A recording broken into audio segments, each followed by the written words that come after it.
ভারতের নয়াদিল্লিতে অনুষ্ঠিতব্য কলম্বো সিকিউরিটি কনক্লেভে বাংলাদেশের জাতীয় নিরাপত্তা উপদেষ্টা ডক্টর খলিলুর রহমানের অংশগ্রহণকে কেন্দ্র করে সামাজিক যোগাযোগ মাধ্যমে ছড়ানো হচ্ছে বিভিন্ন অপপ্রচার। দর্শক, আমি শারিয়া আফরিন, আমন্ত্রণ জানাচ্ছি নিউজ ডেস্ক সংবাদে।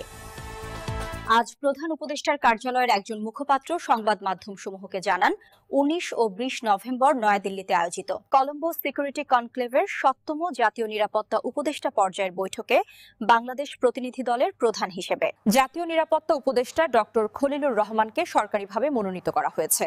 এ নিয়ে সামাজিক যোগাযোগ মাধ্যমে বিভিন্ন অপপ্রচার চালানো হচ্ছে, যা মূলত অতিরঞ্জিত ও কল্পনাপ্রসূত।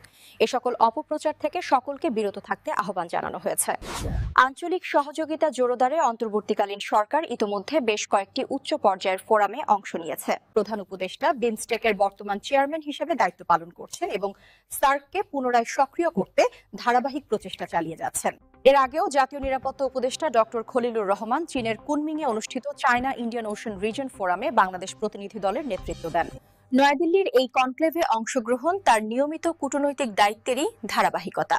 কলম্বো নিরাপত্তা কনক্লেভে ভারত মহাসাগর অঞ্চলের বেশ কয়েকটি দেশ অন্তর্ভুক্ত। এই সম্মেলন সমুদ্র নিরাপত্তা, সন্ত্রাসবাদ, আন্তর্জাতিক অপরাধ এবং জলবায়ু পরিবর্তনের মতো গুরুত্বপূর্ণ নিরাপত্তা চ্যালেঞ্জ মোকাবেলায় একটি প্ল্যাটফর্ম প্রদান করবে।